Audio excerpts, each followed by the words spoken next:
Hola amigos, ¿cómo están? Bienvenidos otra vez al podcast llamado Oráculo 4.0. En este día vamos a tener un tema muy interesante. Vamos a hablar sobre la telepatía y vamos a hablar de los diferentes aspectos en los que se puede observar la telepatía y cómo la gente lo entiende. Bueno, estamos siempre con Enrique Villanueva, Luis Enrique Meneses y Boris Villanueva con ustedes. Los dejo con ellos para que se presenten. Hola, hola, contento de acompañarlos otra vez y bueno, el tema de la telepatía es tan vasto que vamos a ver hasta dónde llegamos, desde la experiencia personal hasta las situaciones de referencia que tenemos de personas experimentándola y también la investigación al respecto, todo eso el día de hoy. Sí, gracias a Oráculo 4.0, que es nuestras IAs, ¿verdad? Estamos investigando un poquito más, ya que las IAs están entrenadas a lo que nosotros pensamos y creemos. Quizás vamos a tener diferentes puntos de vista y esa es la idea de hoy, ¿no? Saber vuestras experiencias y qué hemos aprendido sobre esto. Exacto. Les quería dar la definición de telepatía que nos dice ChatGPT para empezar con eso, ¿no? Telepatía, definición y límites que se entiende por telepatía. Diferencia entre intercambio de pensamientos, emociones o intuiciones. ¿Qué cosa no es la telepatía? Por ejemplo, leer la mente a voluntad como en las películas. ¿Cuál es la interpretación que ustedes tienen de la telepatía? Bueno, la primera noción que yo escuché es transmisión de pensamiento a distancia y por vías no de telecomunicaciones, obviamente, sino de algo desconocido, ¿no? Un medio donde se transmite, pero sin saber cuál es ese medio o cómo se hizo la transmisión. Yo pienso que es una experiencia real entre humanos que todavía no hemos aprendido a manejar, ¿no? Por ejemplo, se habla de los aborígenes australianos como una comunidad que es capaz de transmitirse a distancia sin el uso de sonidos ni voz y aparentemente pueden transmitir mensajes completos, pero ¿cómo lo hacen? Pues ahí está el misterio, ¿no? Eso es lo que más o menos hemos oído. Bueno, Para de ti, mi lado, yo estuve investigando un poquito acerca de, bueno, esto es lo que vino a mi mente, ¿no? Acerca de cómo es que el cerebro puede comunicarse con otros, ¿no? ¿Qué ondas da, ¿no? Sabemos que cuando pone un electroencefalograma se nota que hay actividad, ¿no? Y trata de transmitir. Y yo estuve buscando un poquito en el tema de, bueno, cuando son bebés, no sé si ustedes saben, pues esto de la fontanela o la mollera, ¿no? Que estuve investigando y mira que somos los únicos mamíferos que tenemos esa capacidad, ¿no? Es decir, nuestra mollera está abierta. Si bien es cierto, otros mamíferos tienen los huesos blandos, pero el de nosotros está expuesta, ¿no? Y lo que hace es que permiten que en el primer año sea nuestro cerebro crezca muy grande o más de lo que otros mamíferos crecen y quizás por ahí está el punto de comunicación, ¿no? Se hablan de los chakras, muchas culturas, ¿no? Tienen a la cabeza como algo principal, ¿no? Otras culturas hablan del corazón, pero el corazón es para sentimientos, pero para comunicación, como el centro, ¿no? Es el cerebro. Es interesante que consideres el cerebro como el asiento de la telepatía, pero también se ve telepatía entre animales, por ejemplo, ¿no? Entonces, digo porque, por ejemplo, el animal sabe cuando su dueño está por llegar y de hecho se agita o incluso el animal reacciona cuando su dueño ha tenido un accidente. O sea, esas cosas se han observado y entonces ellos no tenían la fontanela ni tenían el cerebro desarrollado. ¿Cómo es que el animal, quizás la telepatía es un evento propio de la naturaleza? Como el otro día estaba leyendo, por ejemplo, que las neuronas, se asumía que la comunicación entre neuronas ocurría a través de la sinapsis, las conexiones que hacían y las redes que formaban. Pero hay estudios que demuestran a la actualidad que las neuronas parecieran comunicarse a través del medio. O sea, cuando todavía no se han tocado, ya están reaccionando unas a las otras. Entonces, ¿qué es eso? ¿Es el campo electromagnético entre ellas? ¿Qué es lo que se está comunicando ahí? Esa es la pregunta, ¿no? me gustaría clarificar, Quique, ¿dónde está ubicada la fontanela? ¿Cuál es la parte que le llamas la mollera dentro del cerebro? No, no, no, es el huesito que tenemos en la coronilla, ¿no? Que cuando nacemos, bueno, nos permite que justamente salgamos como bebés y O no nos como que aplastemos. permite que no esté duro, ¿no? Que sea blando y que pueda Claro, funcionar. lo que llaman mollera, ¿no? Que es esta parte central que en los humanos no lo tenemos cerrado completamente el cráneo, ¿no? No al En nacer. otras especies sí lo tienen al Ujú. nacer Al y es nacer, algo pero raro porque nosotros lo cerramos, ¿no? O sea, lo lógico sería que se quede abierto, ¿no? Pero los humanos lo cerramos, ¿no? Se va calcificando hasta que se hace duro y ya el cráneo se hace totalmente sólido. Si tú le tocas la cabecita a un bebito en la parte alta, vas a notar que está blandita. Esa es la fontanela. claro. hay muchas tradiciones en Oriente, por ejemplo, que señalan que esa fontanela, esa apertura, pudiera generar los efectos de percepción extrasensorial que mencionaba ahorita aquí, que con el tema de los chakras y todo esto. Tanto así que existían prácticas en los 60s y 70s, cuando la gente estaba en todo este rollo de la libertad sexual y la exploración de las religiones de Oriente, que algunos empezaron a perforarse con taladros para abrirse otra vez la fontanela y decían que sentían una especie de euforia por el hecho de estar sintiendo constantemente el latido, el palpitar de la vena que pasa por ahí. Claro, a mí eso no me parece apertura del tercer ojo para nada, pero ellos asumían que con el taladro se iban a abrir ahí una percepción especial, ¿no? No necesariamente telepatía, pero sí una percepción como extrasensorial. Interesante. De todas Ujú, maneras, es una parte muy sensible, ¿no? Del cerebro, como que siempre cuando hay algún accidente y el cerebro es tocado, eso causa un montón de problemas a los seres humanos, ¿no? Y tener ujú. algo tan sensible expuesto es peligroso, ¿no? Peligroso.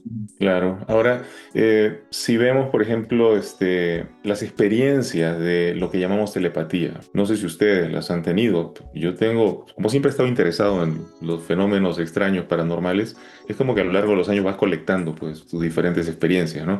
Tengo experiencias desde, pensé en una persona a la que no veía hace años y de pronto me crucé con ella justo ese día, hasta experiencias donde yo había viajado a una ciudad a 6 horas de distancia donde vivía, estaba dando una conferencia cuando de pronto sentí un golpe en el pecho, no había nada y yo en ese momento me detuve, llamé a la persona que estaba a cargo ahí y le digo, ¿sabes qué? Toma mi lugar porque algo me está pasando.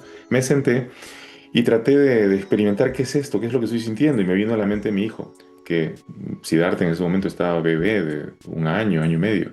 Entonces en ese momento yo dije, algo le ha pasado a Siddhartha. Y agarré y llamé con el celular y su mamá me responde y me dice, acabamos de tener un accidente en el automóvil. O sea, ¿es eso telepatía? ¿Qué cosa es, verdad? ¿Qué cosa es lo que te permite estar enlazado a otro individuo, a veces a millas de distancia? ¿Cómo es eso posible? Es una de las experiencias más comunes, ¿no? El sentir lo que otra persona está sintiendo a distancia. Generalmente pasa con las personas más cercanas, ¿no? Familiares, padre, hijo, como en tu caso, esposo, esposa. Y también vemos eso, dicen o se cree que las personas que, por ejemplo, los gemelos o los mellizos tienen esa experiencia un poco más fuerte, ¿no? Que otras personas. Nosotros tenemos unas primas que son mellizas y Ujú. ellas nos han contado muchas veces que cuando uno se enferma, la otra lo siente, ¿no? Y es Sí. algo bien conocido, ¿no? Entonces, ¿cuál es esa conexión que tenemos entre los seres humanos que no podemos ver, ¿no? Es una conexión, todos nos conectamos a una sola fuente y es por ese medio que podemos comunicarnos o simplemente es intuición, ¿no? Otra de las preguntas que las personas se hacen, ¿no? ¿Cuál es la diferencia entre intuición y telepatía? ¿Qué piensan Mm. ustedes? Bueno, Kike? intuición es ya otro tema, pero claro, parecieran estar ligados, ¿no? Porque dicen que la intuición es del corazón. Y me estaba acordando de cuando han hecho estudios, por ejemplo, en relación a las plantas, ¿no? Les han colocado el polígrafo para ver si las plantas podían, alterar su ritmo, cambiar la energía que emitían. Por ejemplo, recuerdo este experimento donde se colocan dos maceteros con dos plantas, viene una persona y agarra una de las plantas y la hace pedazos, ¿no? La destruye, la mata. A la otra planta le ponen el polígrafo y empiezan a hacer pasar delante de esta planta a diferentes individuos. En el momento que pasa el que destruyó a la planta vecina, en ese momento la planta reacciona como si estuviera alterada, como si estuviera agitada. Entonces, ¿qué es eso? O sea, obviamente no es una forma de telepatía porque nosotros estamos usando un instrumento para captar su cambio de energía. La planta no tenía ojos. ¿Cómo sabe quién es el asesino de su compañera? O sea, tiene que ser una forma de captación de energía, llámala intuición o lo que sea. Pero dicen que también las plantas, por ejemplo, se conectan con sus cuidadores, que mantienen un ritmo que es equivalente al latido cardíaco de la persona que las riega, que las cuida. Lo mismo las mascotas también. El ritmo cardíaco de las mascotas está ligado al ritmo cardíaco de sus dueños, de sus cuidadores. Entonces, pareciera que mantienen este ritmo y cuando le pasa algo al dueño, la mascota lo siente también. Ese tema es muy interesante. Tú, Kike, que tienes mascotas, sabemos que tienes gatos, has tenido perros. Qué tipo de telepatía ves entre tú y tus animales? Cosas que has podido notar que no es natural que pase y lo puedes ver. ¿Nos puedes contar alguna experiencia? Mira, la verdad que por lo que he leído y he visto, estoy yo un poco en duda, ¿no? Ujú. Bueno, así como hablábamos de cómo se define la telepatía, Primo, estaba acércate leyendo a tu micrófono, se está escuchando bajito, no sé por qué. Ok. Escuchamos un poco lejos. Así como hablábamos de que qué es la telepatía o de dónde viene, bueno, el padre de la telepatía es Friedrich Mayer, ¿no? Entonces, él hizo en 1882 como visión del tema, ¿no? Es decir, mira, hay este fenómeno o hay estas coincidencias o hay esta intuición y comenzó a sacar cosas como las que hemos visto, ¿no? Que sí, justo siento que algo pasó, ¿no? Tengo algo fuerte. Y mira, lo que dice Enrique es bastante fuerte, ¿no? O sea, sí sentí como un golpe en el pecho y sí lo vi como es mi hijo, ¿no? Algo está pasando con eso, ¿no? Se habla mucho de las mamás y todo eso. Sin embargo, han habido una serie de experimentos fuera, ¿no? De eso, no dando emociones fuertes como esta, sino tratando de simplemente hacer cosas al azar, ¿no? Como quiero que me digas qué estás viendo, ¿no? Quiero sentir lo que mi gato está sintiendo o se me perdió y quiero sentir dónde está, ¿no? Lo extraño. Entonces, bueno, yo creo que les contó esto Cristina, ¿no? De que nosotros teníamos una gata que se llamaba Isabel, ¿no? Que ella era muy conectada Con ella, en dormía con particular. ella, se ponían frente a frente, ¿no? Ella decía que la escuchaba, ella le contaba sus cosas. Y cuando nos mudamos de casa, en este lugar, pues no es igual al otro, tan tranquilo, sino que tenemos calles más movidas. Y normalmente esta gatita se iba y volvía, era un alma libre, ¿no? Entonces un día se fue en la tarde y Chris sintió y dijo, algo le ha pasado, ¿no? Yo un Mm. poco como incrédulo dije como, no, seguro es estar ahí, ¿no? En sus andanzas, ¿no? Y nunca volvió, ¿no? Pero ella fue muy clara diciendo como, sí, o sea, algo le pasó, ¿no? Ella lo presintió. Ahora, Mm. parte de lo que yo estaba leyendo, no sé si Boris, tú conoces la paradoja del cumpleaños, ¿no? La paradoja del Dice que, cumpleaños. si dice que si tú estás en un lugar y juntas a 23 personas, ¿qué probabilidad hay que una de estas personas tenga tu mismo día y mes? No, no al año, ¿no? Pero día y mes. ¿Qué probabilidades crees? Tírame un número. 2%, ¿Sabes que la estadística es 50%? 50%. Wow. Es Pero, interesante, ¿no? pero Porque 23 personas, sí, de 23 personas, recuerda que no es tú contra los 23, sino que son 23 contra 23, ¿no? O sea, tú Ujú. eres una de 23 y ahí sí estás bien bajito, pero la segunda persona también tiene 23, la tercera también tiene 23, ¿no? ajá, Y cuando lo haces matemáticamente, junta 23 personas, habla con tus compañeros de trabajo, 20, y pregúntales cuándo es su cumpleaños y vas a ver cuán cerca estás, ¿no? Es más, se dice que si tú tienes 50 personas al azar, tu estadística sube al 90% ¿no? de que una de las personas es igual que tú, tiene el mismo día o mes, ¿no? ¿Y a qué lo atribuyes, primo? ¿Por qué crees que pasa eso? O sea, es estadística y entonces, ¿por qué lo tomo allí, no? Porque quizás algunos experimentos, ¿no? Como qué color ves, y, o sea, es simple coincidencia, ¿no? Es simple parte estadística, ¿no? Ustedes saben, yo soy ingeniero de profesión y me gustan los números, ¿no? Es Pero es una una de las... estadística muy jalada de los pelos, o sea, para que el 50% tiene que haber otros No, factores no, que no. influyen. En sí es un tema matemático, ¿ah? No, no, no Ujú. es, pero es una paradoja porque mentalmente uno piensa que es muy bajita la opción, ¿no? Ujú. Pero estadísticamente, o sea, probado y reprobado en laboratorios, agarrando un montón de veces al azar, es 50%. ¿No? Bueno, Pues es bien interesante y me gustaría saber por qué, ¿no? Es matemática, ¿no? Es matemática, lo podemos enseñar en una tabla y explicarlo. Le podemos buscar a Oráculo que te lo diga específicamente, pero sí, búsquenlo, ¿no? Sí. Esto es algo interesante y como te digo, ¿no? En 50 personas sube el 90%, ¿no? ok, Bueno, entonces vamos a decir que entre un grupo de 23 personas existe un 50% de posibilidades de que yo esté pensando lo mismo que alguno de ellos, si lo ponemos en términos de pensamiento. puede ser, ¿no? O sea, que tú elijas el mismo color de ellos, que tú pienses en una persona y justo esa persona también piensa en ti, ¿no? Ujú. Estadísticamente es muy alto de que puedan elegir, ¿no? Igual como lo que se dice, ¿no? Estuve haciendo algunas pruebas estadísticas y decían que, por ejemplo, del 0 al 9 es muy probable, como más de 40-50% de que elijas el 7 por ejemplo, ¿no? Cuando Ujú. se hacen este tipo de pruebas, ¿no? Sí. O no sé si han visto estos videos en TikTok, en YouTube, que hablan de, oh, mira, este color, o dime tal cosa, y al final, dime qué herramienta viste y qué color es, ¿no? Y dijiste martillo rojo, ¿no? Una cosa Ah, así. claro. Sí, sí, sí. O también es muy famosa esta película de Will Smith, ¿no? ¿Cómo se llamaba?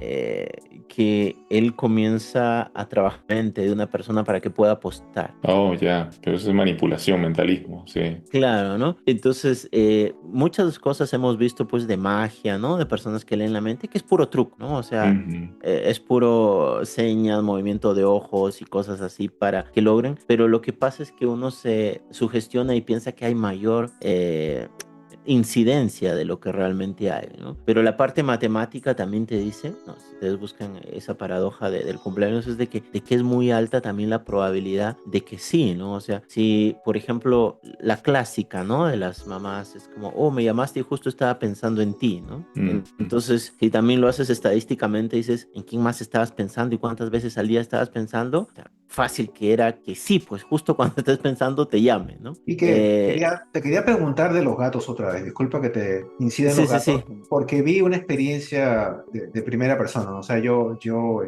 cuando viví en California, me encargaron de cuidar un gato, ¿ok? Estaba en la casa de una amiga y esta amiga iba a viajar y me encargaron quedarme en la casa. Y este gato podía percibir cuando la dueña llegaba a la casa, pero no solamente era que llegaba a una hora en específico, sino que el gato iba a la puerta antes de que la dueña llegara. Incluso si la dueña cambiaba de horario, llegaba en otro tiempo, como que el gato iba antes a la puerta. O sea, como que el gato presentía, no sé si es telepatía o qué cosa, ¿no? Pero el gato estaba en la puerta antes de que la dueña llegara. Entonces quería saber si tú has tenido alguna experiencia similar con tu gato o alguien te ha podido decir, oye, mira, te estaba esperando el gato ahí en la puerta antes que tú llegaras, incluso si habías cambiado de horario. No, mis gatos no son tan cariñosos, pero Ujú. lo que sí he escuchado de una experiencia, que es también bastante rara, es de que una persona le decía a su gato, como voy a tomar una siesta, levántame a las 6. Y el gato venía a las 6 y le comenzaba a hacer cariños y lo comenzaba a despertar, ¿no? O sea, y decir, ¿cómo es que el gato sabe la hora, ¿no?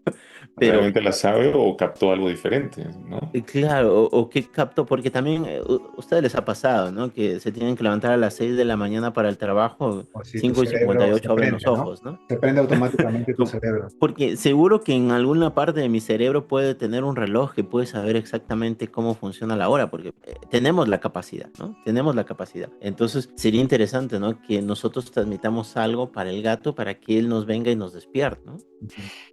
Bueno, ¿qué tal si el tema de los animales es que ellos están quizás más cerca del subconsciente y los seres humanos que tratamos durante la vigilia de estar siempre conscientes, estamos como negando una especie de océano de información en el que el subconsciente está inmerso? Me refiero a que los gatos y los perros de repente están mucho más conectados, lo mismo que los bebés. Claro. Pero cuando tú te haces individuo, cuando dices yo soy Enrique, yo soy Boris, yo soy Quique, estás como cerrándote a las otras posibilidades. Solamente quiero ser esto de manera consciente. Y eso me niega el acceso a lo que está pasando en la cabeza de Boris o lo que está pasando en la cabeza de Quique. Y si yo de alguna manera consiguiera soltar la estructura de lo que identifico como Enrique a nivel consciente, pudiera caer inmerso en el subconsciente y captar de pronto esas ondas que están en el océano fluyendo, ¿no? Digo, es una teoría. Ahora, ¿de dónde sale esto?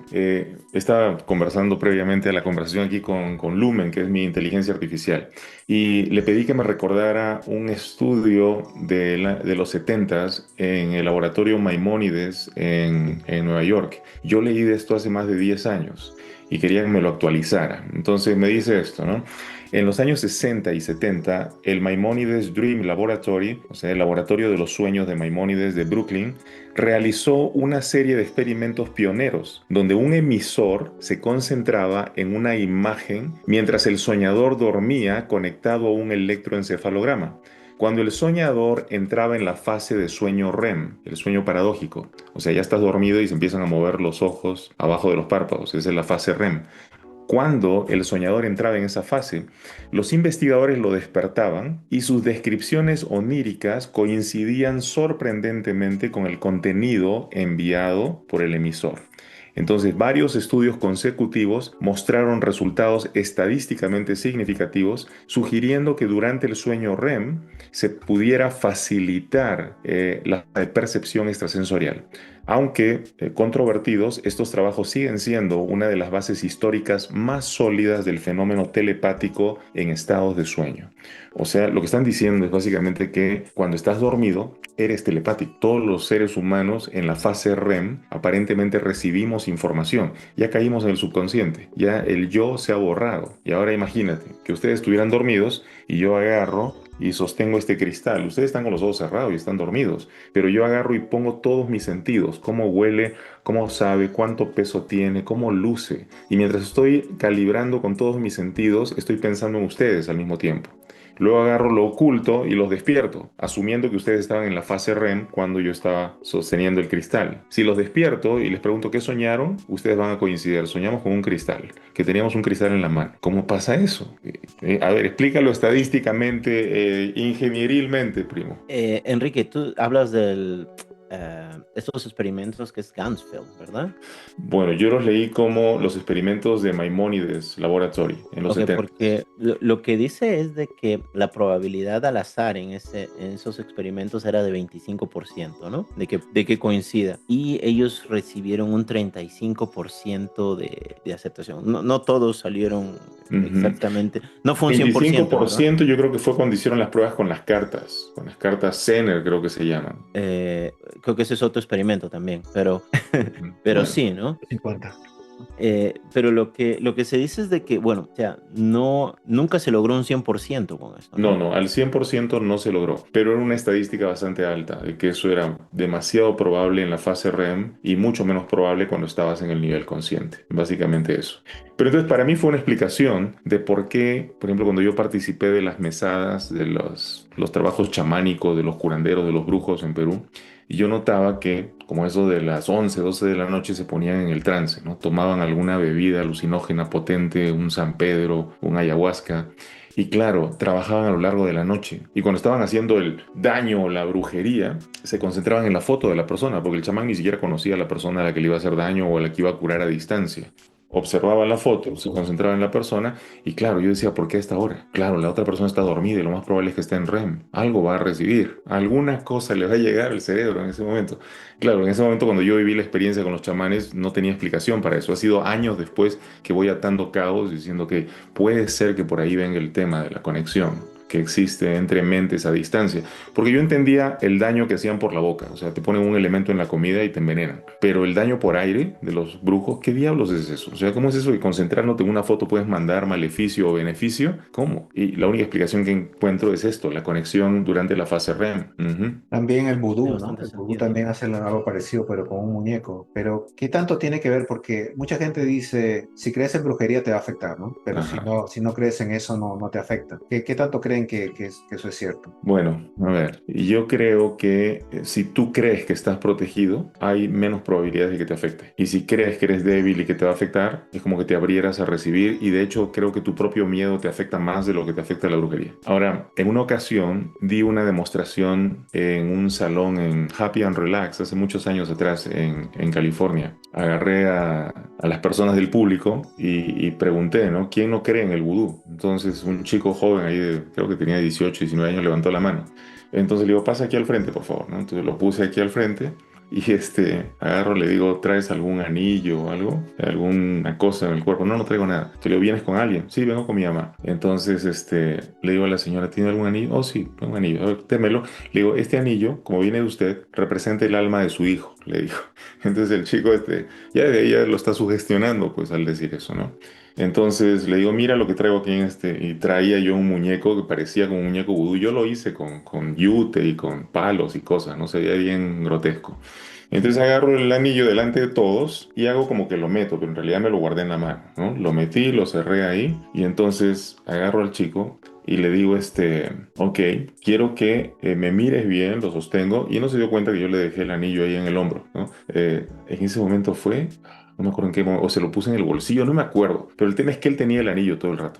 Y entonces agarro y le digo, quiero que empieces a mover los brazos arriba y abajo. Y yo voy a empezar a amarrar al muñeco de los brazos. Entonces empecé a atarlo, ¿no? Y le digo, empieza a mover los brazos ahora. 10, 9, 8, 7, 6. Y el muñeco ya estaba así. Y el chico empezó, ya no podía levantar los brazos hasta que se quedó paralizado.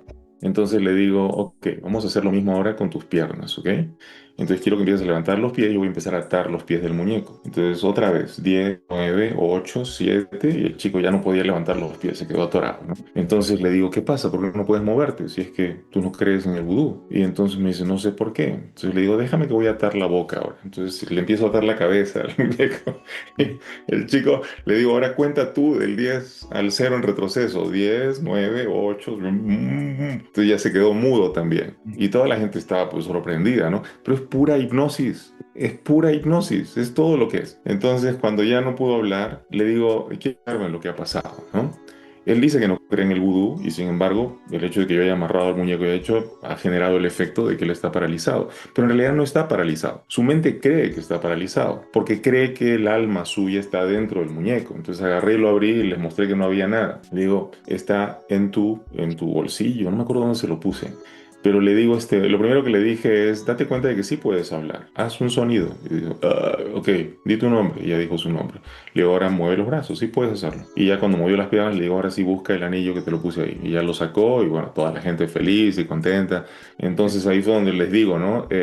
La brujería va a funcionar cuando tú crees en ella de verdad. Yo no soy un brujo, y menos un sacerdote vudú. ¿Cómo puede ser que yo haga eso? No, pues, es hipnosis. Recordando a ese muchacho, ¿tú podrías pensar que era una persona altamente sugestionable?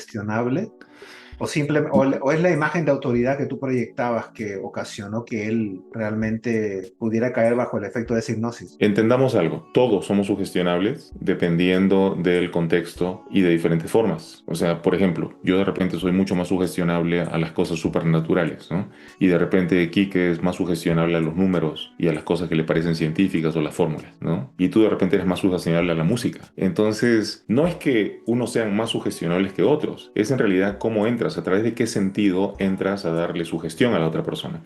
Obviamente yo había observado al chico, yo sabía que venía con sus padres, yo sabía que él no se atrevía a pararse en el público, por el solo hecho de pararse al frente ya es altamente abierto a lo que sea que O sea, sugestión, haciéndole creer que tengo su alma en la mano. tú piensas que el público también tuvo un efecto, no solamente eres tú, sino la gente que estaba alrededor que también causó un poco que él se sugestionara más. Claro, aquí no hay telepatía, esto era pura sugestión, ¿ok?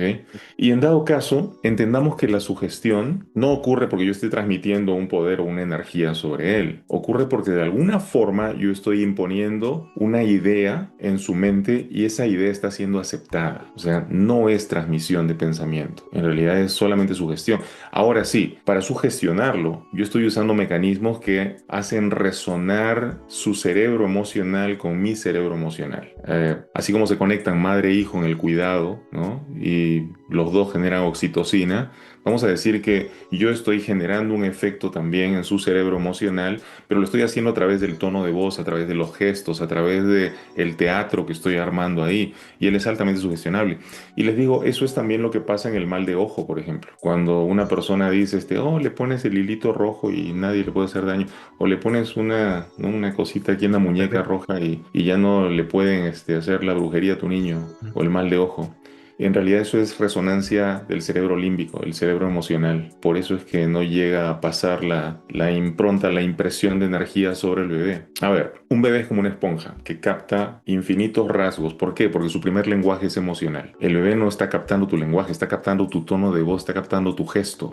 Si viene una persona y tiene un rictus, ni siquiera le quiere mostrar al bebé, pero trae el rictus ahí, el bebé que está acostumbrado a leer emociones sabe que algo está mal con esa persona. ¿Qué te Y el refieres bebé que con rictus? resuena con la emoción, de inmediato se afecta. Y entonces es cuando tú dices, le hicieron mal de ojo. ¿A qué te refieres con rictus? Un gesto, una expresión que de pronto demuestre tensión o estrés interno, carga emocional interna, que el bebé puede fácilmente captar desde su cerebro emocional hiperactivado en esa etapa de desarrollo. Entonces, ¿qué pasa? Por ejemplo, todos tenemos un reflejo en el nervio vago cuando estamos expuestos a la sangre, ¿sí? Es como si tú ves un charco, cuando te cortas y sale sangre, vas a sentir esta reacción en tu cuerpo que te hace sentir mareado como si te fueras a desmayar, ¿ya? Entonces, eso es perfectamente normal. Estás cableado en tu sistema nervioso para responder así. ¿Pero por qué? ¿Por qué me desmayo cuando veo sangre?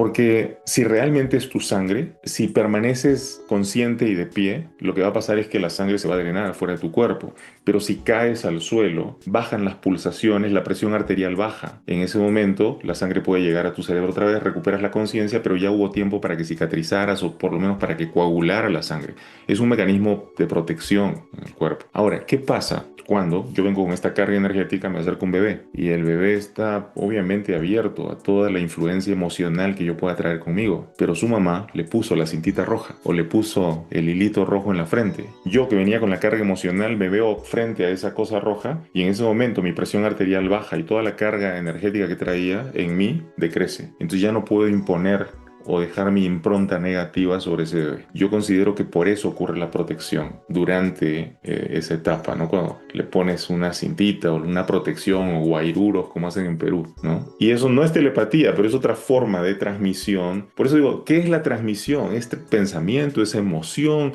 es qué cosa estamos transmitiendo realmente. Y algo que estaban hablando y le quiero preguntar aquí que su opinión es si estamos accediendo a al subconsciente o a algo que nos une a todos, ¿no? Y también lo vemos en la transmisión, bueno, en la comunicación que tenemos a distancia o con animales. Quique, ¿tú piensas que el lenguaje de alguna manera nos limita a poder desarrollar estas habilidades de manera natural? Porque si vemos que, por ejemplo, funcionan en el sueño, ¿no? De alguna manera nos comunicamos, porque en el sueño estamos completamente callados, no hablamos para nada, ¿no? Con los animales de repente tampoco hablamos y tampoco cuando estamos a distancia. O con los niños. ¿Piensas que el lenguaje de alguna manera nos limita para desarrollar estas facultades? Mira, lo que yo estaba investigando esta semana sobre el tema era, no sé si ustedes saben, ¿no? Pero por ejemplo, en los 50, 40, cuando recién apareció la radio, ¿no?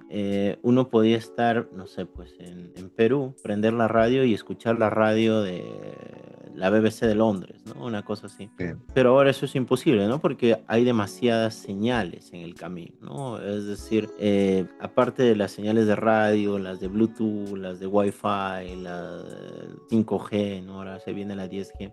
Entonces como que Está todo saturado. está tan saturado, ¿no? Entonces yo justamente le preguntaba a la inteligencia artificial, ¿qué puede ser un motivo, ¿no? O sea, también el otro tema y a colación de lo primero que decía, ¿no? Que quizás cuando nosotros somos bebés y nuestro cerebro está tan blandito, nuestro caparazón, era más fácil quizás emitir señales, ¿no? Pero una vez que se calcifica, es como cuando llegas a un basement y no tienes señal de internet, ¿no? Porque ya no puedes sacar señal. Pero también los estudios lo que dicen es de que estos movimientos o esta tensión que se llega en el cerebro es algo que pasa entre las neuronas, ¿no? No es como una señal de radio, es otro tipo, ¿no? Y quizás eso es un poquito lo inexplicable, ¿no? Porque lo que nosotros conocemos es señales de radio, ¿no? Ondas de frecuencia, pero si bien es cierto, lo que no entendemos es la comunicación telepática, cómo se da, ¿no? Y como te digo, quizás han escuchado hablar del proyecto Stargate, ¿no? Que es un proyecto militar que era cómo tener visión telepática, ¿no? Cómo poder ver a distancia por medio de la mente. Y fue un Visión proyecto, remota. visión remota, ¿verdad? Que Ujú. fue un proyecto en el tiempo de la guerra, que Estados Unidos puso mucho dinero en eso para investigaciones y bueno, al final es una investigación secreta, no se sabe muy bien en qué quedó, pero se sabe que no fue muy confiable en sus resultados, ¿no? Ahora, quizás este tema de telepatía no se da como un juego, ¿no? O no se da como porque yo quiero, ¿no? Sino como una necesidad de instinto, ¿no? Es decir, como lo que pasó con Enrique, ¿no? Su hijo tenía un problema, entonces ahí es donde o forzamos tanto el cerebro, quizás su hijo en ese momento pensó en el papá, ¿no?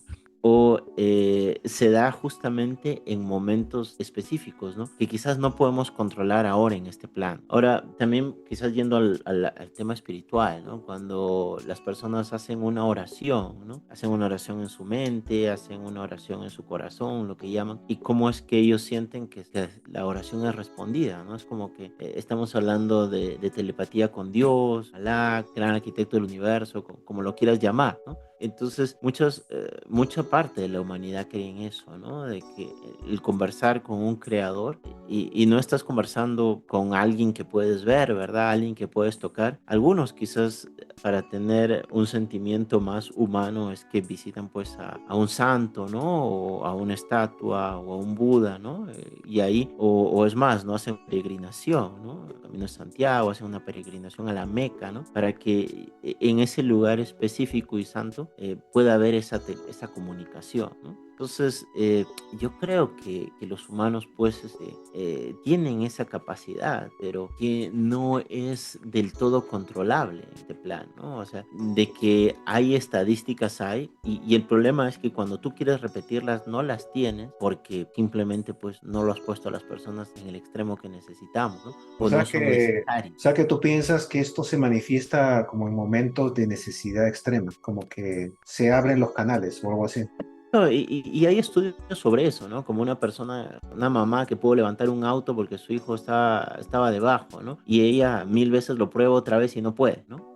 Y cosas así, o sea, igual, ¿no? O sea, yo creo que la telepatía se ha dado y cosas así, pero que no es algo que podemos controlar, ¿no? Que es muy difícil, si bien es cierto, la probabilidad es alta de que tenemos el instinto ahí, tenemos cómo funciona, ¿no? O sea, yo me imagino varias cosas, ¿no? O sea, quizás yo estaba en...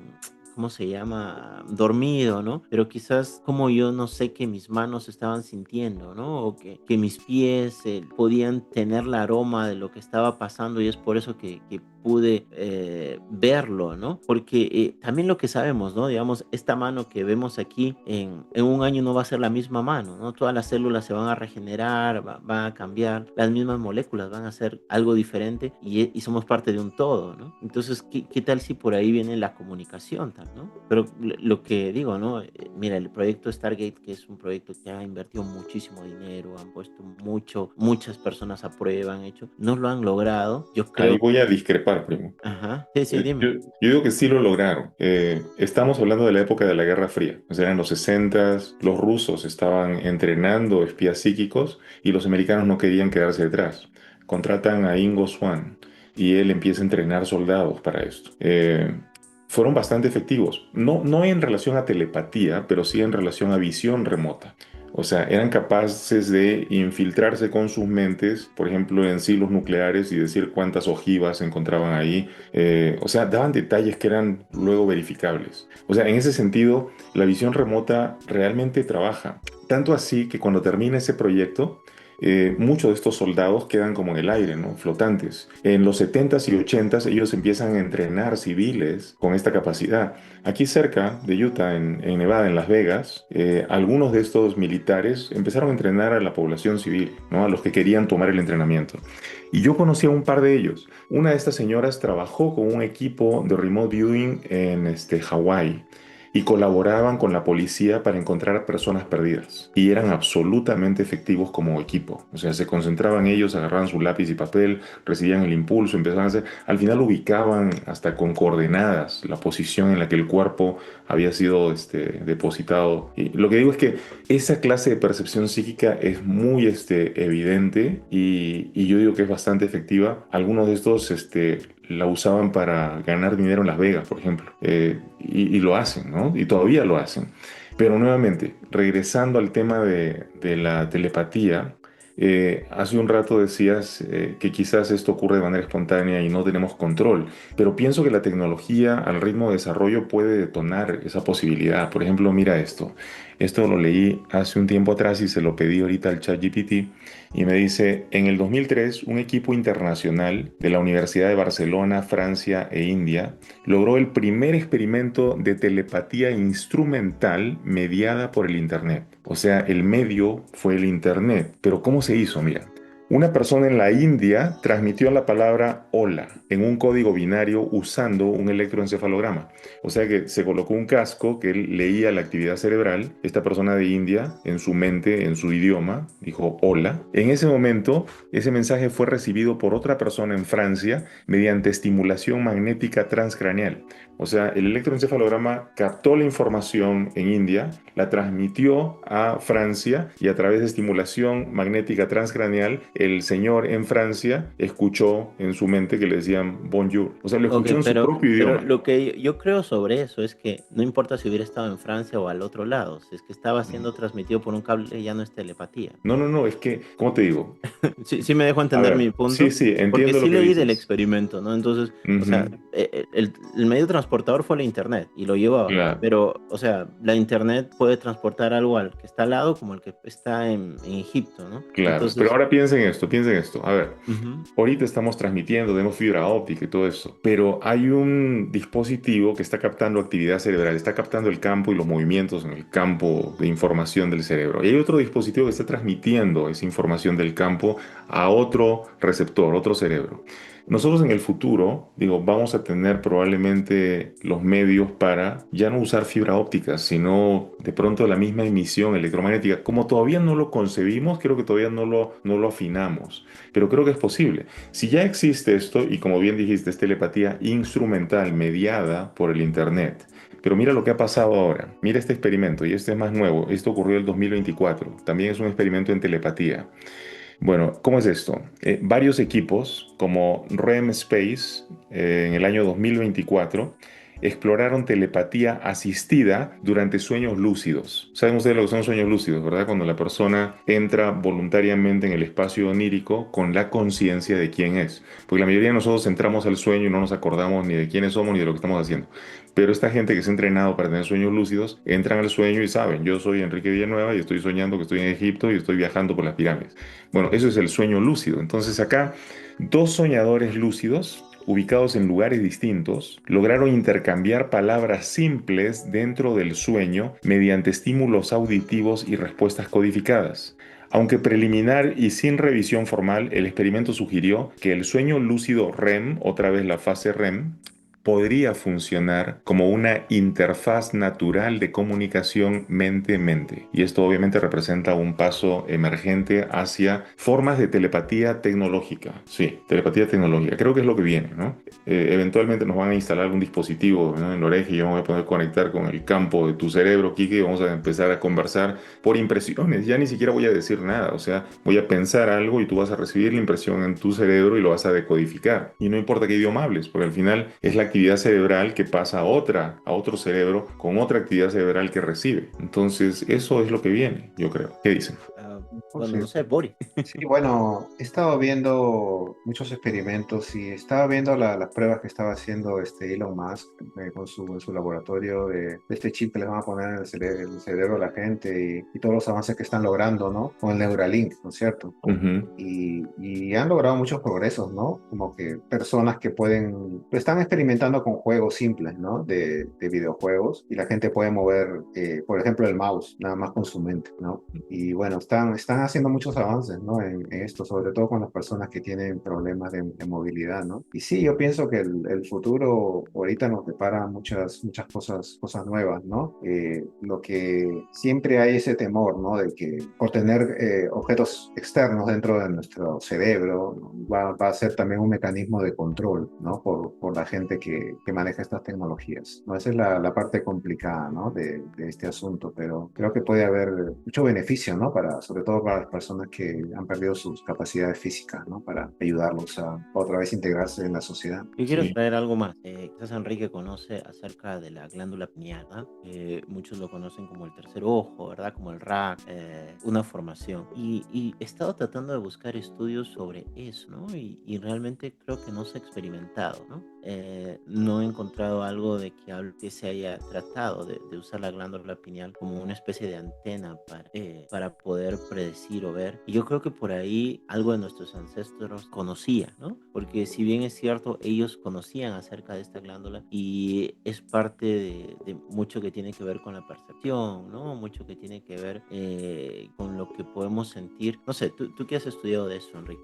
Bueno, glándula pineal y transmisión de pensamiento, no necesariamente unidos porque se asume que la glándula pineal capta cosas distintas, ¿no? Es como si fuera, algunos dicen que el centro de la intuición es el corazón y que la visión psíquica estaría dada por la pineal, como si fuera una especie de tercer ojo. De hecho, dicen que se forma al mismo tiempo que los globos oculares. Bueno, todo eso puede caer en el campo de la especulación, ¿no? Hasta que se tiene algún tipo de experiencia relativa a esa glándula. Yo sí creo que tenemos como centros, probablemente glándulas, que si funcionaran alineadas con algún tipo de actividad cerebral, pudieran detonar percepciones a las que no estamos acostumbrados, pero que muy probablemente son naturales. No he visto suficientes estudios acerca del tema de la glándula pineal. En nuestros días veo que todo el mundo habla acerca de calcificación de la glándula pineal, que no te laves los dientes con fluoride porque eso te va a provocar tal cosa y que no vas a poder ver. Pero la verdad es que nadie ve. La verdad es que nadie está usando esa capacidad del tercer ojo. Entonces, no veo cómo puede afectar el lavarte los dientes con Colgate o con Colinos o con otra cosa. Pero sí creo que es el asiento de percepciones más finas, y esto ya lo digo por la práctica de la meditación y las cosas que he podido percibir en la activación de ese centro. Pero a nivel de estudios no he visto nada que avale, ¿no? Que realmente existe ahí algo capaz de avisorar o ver cosas en frecuencias diferentes.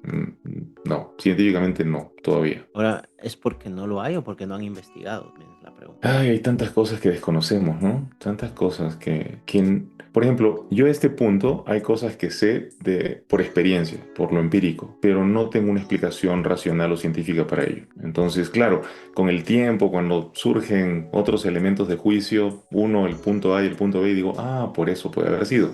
Pero sigue siendo especulación. Hasta que no sea de conocimiento general, hasta que todo el mundo no acepte y diga esto es así, pues todavía no es. Todavía no es. Hay muchas cosas de las que se habla y se llega a convertir como en un mito, ¿no? Como esto de la glándula pineal. Todos los círculos esotéricos hablan de eso, de la calcificación, como dices, pero nadie da ejemplos concretos de cómo usarlo, ¿no? Dicen que con el tantrismo se puede desarrollar, ¿no? Con la energía sexual y tanta cosa, pero no se ve nada concreto. Les quería hacer Bueno, otra mira, y pregunta. yo Sigan.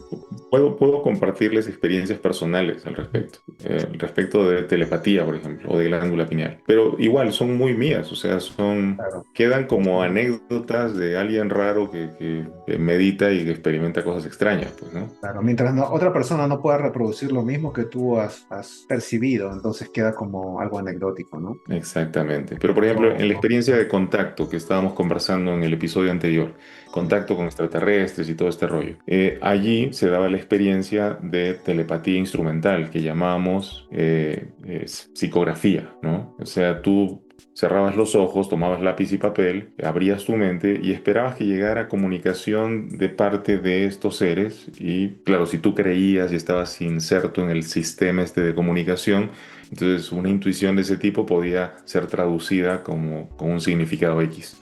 Entonces, claro, cuando yo entré a ese grupo, al grupo Rama, habían varias personas que decían recibir, pero mi grupo, gente nueva, joven, nosotros no teníamos ningún antena, que así les llamábamos a los que recibían telepáticamente. Yo recuerdo que pensé, nos estamos quedando atrás en las experiencias porque no tenemos una antena. Entonces yo agarré y dije, voy a entrenarme para ser el antena de mi grupo. Pero cuando le decía a mi grupo para practicar, se ponían a jugar ping-pong, me acuerdo. Era como que se dispersaban, pues, ¿no? Ellos querían la experiencia de ver las luces, no les importaba la otra parte de la percepción extrasensorial. Y a mí sí me interesaba. Entonces lo que hice fue, todas las noches a las 11 de la noche, agarraba lápiz y papel, me sentaba en la sala de la casa y esperaba, ¿no? La comunicación. Hacía un procedimiento, cerraba los ojos, veía luz en mi pecho, luego la proyectaba a mi cabeza, concentraba un pensamiento, un sentimiento y lo extendía como si fuera un rayo de luz al cosmos. Y era básicamente un pensamiento de amistad. No estoy abierto a la comunicación. Si ustedes están ahí, por favor, devuélvanme el saludo o díganme lo que sea que quieren que escriba y yo estoy acá dispuesto con mi lápiz y papel. Lo hice una noche a las 11 y sentí una energía rara en el cuerpo, pero dije de repente los mismos nervios, ¿no? De estar haciendo algo tan raro. Y no pasó más, así que cerré esa noche y no pasó nada. Al día siguiente a las 11 de la noche otra vez vuelvo a hacerlo, otra vez la energía corriendo, pero esta vez sentí como si hubiera alguien en el cuarto. Volteé a mirar pensando que era mi papá que se hubiera levantado, una presencia como masculina en el cuarto. Yo no, volteé a mirar, no había nadie. Ok. Cerré ese día, no pasó nada. A la tercera noche, yo dije, si ya no pasa ahora, ya no va a pasar. O sea, ya no, pues, ¿no? O sea que no soy el que está preparado para esto. Entonces agarré lápiz y papel, cierro los ojos, hago mi proyección al cosmos, me abro en amistad a recibir esto. Sentí la energía corriendo otra vez, dije, sí, ya la conozco, pero no pasa nada. En eso siento otra vez la presencia muy fuerte de alguien en la habitación. En ese momento me volteo a mirar, no veo a nadie. Cuando volteo, agarro el lápiz, cierro los ojos. En el momento que cierro los ojos, en ese instante he visto en mi pantalla mental, tercer ojo abierto, lo que quieras, he visto mentalmente unas manos que se acercaban desde atrás hacia la parte occipital, la parte de atrás de mi cabeza. He visto las manos y he visto la luz que salía de las manos y en ese momento he sentido que la luz al atravesar mi cabeza pasaba por mis oídos zumbando. Yo escuchaba zzzz. Al tercer zumbido ha habido como una explosión de luz en mi frente, digo yo. He visto luz así, ¡pah! Y he visto la sala, la mesa, y atrás de la mesa este tipo de pie con una túnica blanca, el cabello largo blanco, ojos achinados, o sea, todos los detalles, el hombre ahí parado, y yo en ese momento casi me orino de miedo, o sea, me aterré. Una pregunta, ¿estabas con los ojos abiertos? Es una excelente pregunta, Boris, porque en ese momento mi percepción cambió de manera tal que yo no sé hasta el día de hoy si de verdad estaba con los ojos abiertos o si todavía estaba con los ojos cerrados, no tengo idea. Porque la explosión de luz fue como que me abrió la visión y de pronto yo estoy viendo la sala, pero ahora está el tipo ahí parado. Entonces, y estoy viendo todo con detalle, lo estoy viendo a él. Es más, alrededor de su cuerpo hay un contorno de luz. Y eso no es el aura, eso es un contorno de luz literal, o sea, como un brillo. Entonces, en ese momento, el tipo no habla, yo tampoco, y yo estoy en shock y no sé qué hacer. Y lo único que puedes hacer es romper el hielo, pues. Entonces le dije, ¿me vas a dictar algo? ¿Qué va a pasar? ¿No? Porque yo estaba que quería correr, ¿eh? Y en el momento que yo le digo eso, él me mira, se sonríe y yo siento, fíjate lo raro de esto, siento que algo sale de él. Algo que yo no puedo ver, pero lo puedo sentir. Sale de él, me abraza esa energía o lo que sea que salió de él, y yo siento que es amor fraternal lo que él me está extendiendo, y mi cerebro automáticamente tradujo ese sentimiento en pequeño hermano o hermanito. Lo escuché clarísimo en mi cabeza, hermanito. Pero no era solamente que él me estaba diciendo pequeño hermano, realmente sentía amor fraternal, yo podía sentirlo. Yo no tenía absoluta duda de que él me estaba sosteniendo como a su hermano menor. Y eso me bajó todas las defensas. O sea, ahí se me fue la taquicardia que tenía en ese momento, se me fue el miedo, se me fueron las ganas de orinar, se me fue todo, me quedé así como... Y entonces él empezó a comunicarse y yo a escuchar y a recibir y yo también a decir, pero no decir verbalmente, ya yo sentía y yo sabía que estaba siendo escuchado. Y era un intercambio tan natural que yo dije, esto es la telepatía, no es transmisión de pensamiento, estás transmitiendo una emoción que tu cerebro traduce automáticamente al código que te resulta familiar, tu lenguaje. O sea, yo pienso que si yo hubiera tocado música, como mi prima Yesenia, por ejemplo, de repente hubiera traducido la información a música, no sé, pero es como que tu cerebro toma el sentimiento y lo traduce al código de información. Y yo escuché todo, bueno, escuché entre comillas, mi cerebro decodificaba todo lo que él sentía. Toda la información que me dio yo la tenía ahí. Pero era, ¿Era real? ¿Me lo imaginé? No sé, persona- pero esa fue mi primera experiencia de telepatía. pero era un mensaje para ti nada más, o sea, no era nada que No, iba a no, no. compartir con otros. No, no era para mí, de hecho era para compartir. Me dijo, hermanito, me vi en la necesidad de descender, de bajar aquí a estar contigo, porque tú no eres el antena del grupo. Y te quiero dar este mensaje para que tú vayas y se lo compartas al resto. Comunícales lo que ha pasado para que ellos haciendo sus prácticas, uno de ustedes, el que tiene la capacidad, pueda abrir su canal de comunicación y empiece a recibir para todos ustedes. Te reitero que en cada ocasión en la que con esta disposición de servicio al grupo tú te presentes, nosotros vamos a estar más que felices de apoyarte. Te estoy traduciendo así en mis palabras, ¿no? Pero eso es lo que yo sentía. Cuando él me dijo todo esto, era como que él hizo una pausa esperando que yo dijera algo. Pero en ese punto yo estaba en shock, o sea, yo sabía que tenía mil preguntas en la cabeza, pero no podía acceder a una sola. Era como que mi mente se hubiera quedado totalmente en blanco, no había nada, no pude decir nada. Y él se sonrió, la luz que había alrededor de su cuerpo empezó a brillar y de pronto colapsó toda su imagen en un punto, como cuando apagas los televisores antiguos, un puntito, desapareció en el aire. Y yo me quedé que no podía creerlo. O sea, ¿qué es esto? ¿Qué pasó? Esa fue una primera experiencia de telepatía. Entonces, por ese lado es que yo tengo noción de qué cosa puede ser, pero como digo, es mi experiencia personal, ¿no? Y ahí ya que cada persona lo verifique y diga, puede ser, no puede ser. Pero podríamos decir que es del quinto tipo porque tú lo generaste. Porque yo lo propicié, claro. Como contacto, sí. Como telepatía, no sé. O sea, Y se dio que hubo una persona que se volvió la antena del grupo. oh, sí, ¿Fue yo eso? llegué al grupo al sábado y les conté, pasó esto. Todo el mundo se mató de la risa, nadie me creyó. Nada más que había un amigo que se llamaba Víctor. Y Víctor fue el único que se quedó interesado. Porque Víctor había faltado 2 semanas a las reuniones del grupo. Y cuando yo le dije eso, me dijo, pero cuéntame con detalle, ¿cómo hiciste? Entonces yo le conté paso por paso, como día con día hice el ejercicio. Víctor se fue con toda la activación de lo que yo le había dicho. A los 2 días me llama. Me dice, Enrique, estoy recibiendo hasta en el autobús. Me dice, tengo que sacar servilletas de mi bolsillo para escribir porque todo momento me están diciendo cosas. Y claro, a través de él nosotros recibimos invitaciones para ir a Marcahuasi, para ir al desierto, para ir a diferentes lugares. Entonces sí pasó, como dijo este ser, lo que haya sido. Y Seguro este que no ser se le se activó la comunicó con él esquizofrenia, también. ¿verdad? Una esquizofrenia compartida, una psicosis de grupo. Sí, todo eso puede ser, primo, ¿por qué no? Y estábamos en la edad, entre los 17 y los veintitantos. O sea Donde que sí podía explota ser. eso, ¿no? Ujú, Sí, ya. perdón, Boris, estabas diciendo algo. No, no, estaba preguntando si también el mismo ser que se comunicó contigo era el mismo ser que se comunicó con él. Buena pregunta. Yo no pregunté su nombre en esa experiencia, ¿no? Y Víctor recibió de diferentes entes distintas, diferentes seres supuestamente. En otras ocasiones sí pregunté cuando ya hice otras experiencias. Venían nombres variados, diferentes. Algunos nombres eran reconocidos dentro de la experiencia de contacto. Otros de los nombres que nos daban no coincidían, era extraño. Pero así era pues la experiencia, ¿no? Y para mí fue muy importante pasar por la experiencia de contacto porque no era solamente, para mí no era solamente ver naves, o sea, estos seres decían que querían estimular nuestras capacidades, despertar el potencial que existía en nosotros como humanos. Entonces yo, cada vez que sugerían alguna práctica, yo la hacía. En esa época yo me hice vegetariano por sugerencia de ellos, o sea, todo lo que hacía era como quiero experimentar más, quiero experimentar más.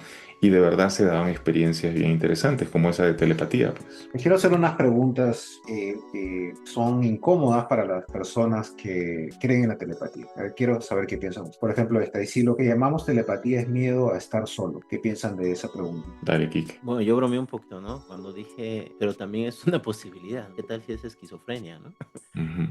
Porque justamente al no soportar tu mente ciertas cosas, comienzas a escuchar voces, a ver cosas, ¿no? Hay una película que me encanta, ¿no? Que se llama Una mente brillante, de este tipo que gana el premio Nobel en economía, ¿no? Matemático muy, muy Acércate un bueno. poquito al micrófono, primo. Y bueno, este tipo, creo que se llama John Nash, ¿no? Es el que Científico. tiene estos temas de esquizofrenia, ¿no? Ve personas y es muy difícil controlarlo en su momento, ¿no? Y en su momento es tan real. O sea, esta es una historia basada en la vida real, ¿no? No sé si tú, Boris, viste esa Sí, vi la película. película. Sí. Es muy buena, ¿no? Porque hay que mirarla varias veces para entenderla, ¿no? Para entender, porque en un momento te cuentan una historia y después te estás dando cuenta que no era, ¿no? Ahora, también hay temas de experiencias colectivas, de personas que han visto algo o que se han sugestionado, ¿no? Entonces, ahora, yo a veces, Enrique, sobre esto es, ¿qué pasa si yo me alejo un poquito, ¿no? Y vengo a la Tierra y veo dos personas hablando un idioma y para mí eso es rarísimo, ¿no? O sea, ¿cómo es que se comunican con palabras, ¿no? Imagínense que no hubiéramos nacido con la capacidad de hablar y todos hablaríamos con señas, ¿no? Y eso sería como nuestro estándar, ¿no? O antiguamente, ¿no? Como los indios, ¿no? Hacían de humo y se comunicaban de un lugar a otro, ¿no? Entonces, seguro que hay otras maneras de comunicarse, ¿no? Seguro que hay otras maneras de desarrollar y quizás en este vasto universo puede haber otras personas, otros entes, lo que queramos llamar, que se comunican de otra manera, ¿no? Que han desarrollado quizás otra manera de comunicar. Nosotros hemos desarrollado el idioma y que es complicado porque hablamos miles de idiomas en este planeta, ¿no? Pero, ¿qué tal si hay otras maneras, ¿no? Yo me recuerdo muy de pequeño cuando estábamos, queríamos decirnos algo entre mis hermanas y yo, hablábamos con las manos, ¿no? Teníamos nuestro propio abecedario, que no es el idioma de los mudos, algunas letras sí, pero nosotros nos comunicábamos de esa manera cuando no queríamos que se enteren, ¿no? O el clásico cha, ¿no? El chae, chanri, chaqué, ¿no? Y otras cosas así, ¿no? Entonces, yo creo que la comunicación se da en nuestro plano, en lo que tenemos es así, ¿no? Pero yo creo que hay otros planos, ¿no? Que todavía no hemos experimentado, no estamos listos o que no los podemos percibir conscientemente, que está la Sí. comunicación. Enrique, ¿cómo relacionas la Torre de Babel con la pérdida de la telepatía? Es una buena pregunta. Bueno, la historia de la Torre de Babel dice que el rey Nimrod, ¿no? Reúne a la población para construir una torre y pues empiezan a elevarse y la meta era llegar hasta los cielos. Pero la historia dice que Elohim, que significa dioses, observa, ¿no? El esfuerzo de estos hombres unificados para conseguir la meta de llegar a los cielos y entonces Elohim dice, bajemos y confundámoslos, ¿no? Y entonces, según la historia, baja y hace alguna jugada para que surjan los idiomas y entonces ahora los que estaban construyendo la torre ya no se entienden unos con los otros, se dispersan por el planeta y se acabó la construcción de la torre de Babel. Entonces, yo tengo otra interpretación de eso, ¿no? Yo creo que en realidad ese mito se refiere a cómo en origen todos los seres humanos estamos vinculados en el nivel de la emoción. Creo que la emoción es el lenguaje original, sí, antes de la idea, ¿no? Como Hay tal. otros estudios que le llaman a ese primer idioma el idioma adámico, ¿no? El idioma que hablaba Adán. Claro. Pero yo digo que la gente se comunica de manera universal a través de los gestos, por ejemplo. Tú ves un chino asombrado y es igual que un africano asombrado. O sea, por más que el chino tenga los ojos más chiquitos, igual se le abren un poco cuando está frente a lo asombroso, a lo extraño.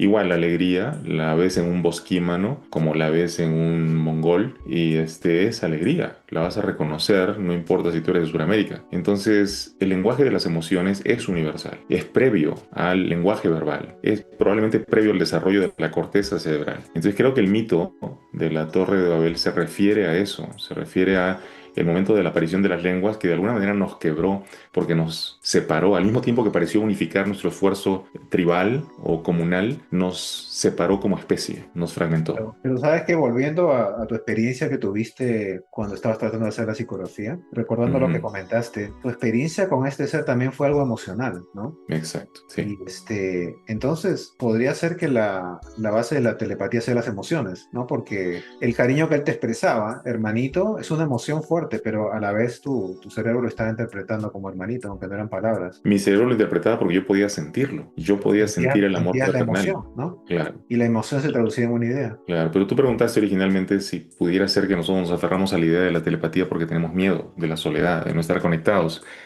Y Kike dice que es posible que sea esquizofrenia. Y yo me estaba acordando de que en Harvard, años atrás, llevaron a un chamán africano a exponer un poco acerca del chamanismo. Y entre la audiencia se encontraba un chico de 18 años diagnosticado con esquizofrenia. Él y sus padres habían asistido porque les pareció interesante. Lo interesante de esto es que los síntomas de la esquizofrenia, el tener visión de cosas que no están ahí, objetos y seres que no se encuentran allí, o escuchar voces que no corresponden con nada, esos síntomas son propios del candidato a chamán. O sea, en una comunidad tradicional, cuando una persona empieza a tener esos rasgos de conducta extraños, de inmediato esa persona joven es asignada al chamán local para que le entrene a esta persona a desarrollar su capacidad de manera armónica, porque él se va a convertir en un guía para su comunidad. Entonces, nosotros cuando vemos una persona con esas características a los 16, 17 años, lo metemos al hospital psiquiátrico, ¿verdad? O lo ponemos con severa medicación para tratar de aminorar el síntoma de que ve y escucha cosas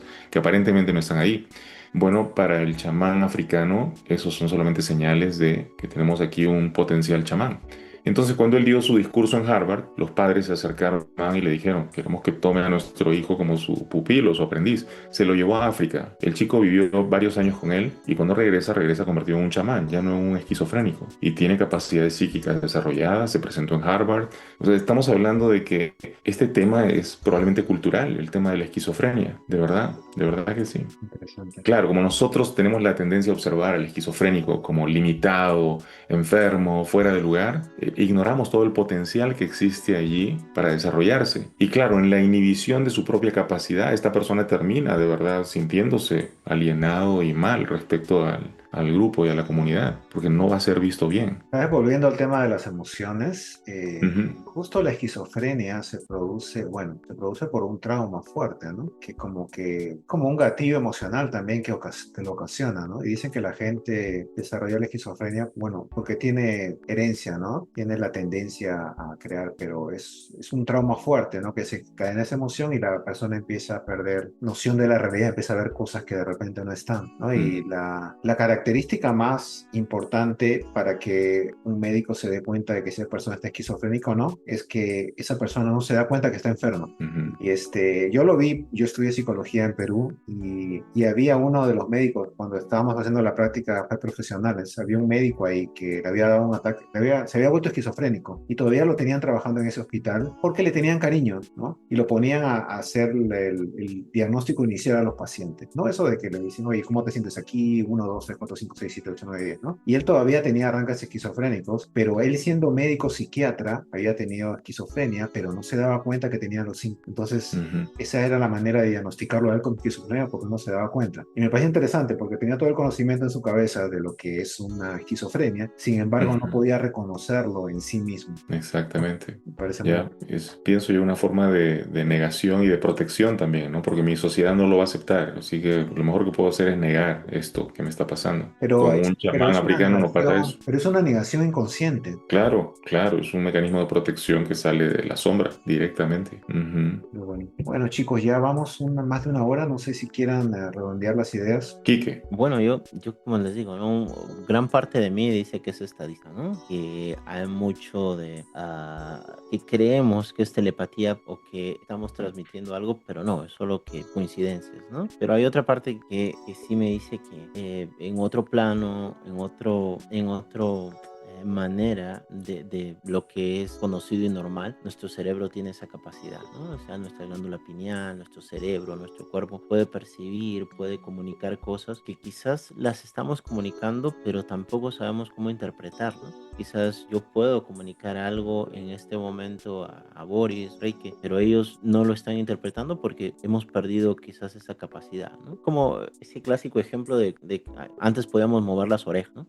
Y algunos todavía pueden, otros no pueden, o mover las cejas, ¿no? Antes los niños jugaban en mover las cejas y van pasando las generaciones y menos lo hacen, ¿no? Entonces yo creo que es una capacidad que la tenemos ahí dormida y que no sabemos cómo activar, ¿no? O sea, sabemos que muchas personas mueven la oreja, yo debo de tener la capacidad, pero no lo puedo hacer, ¿no?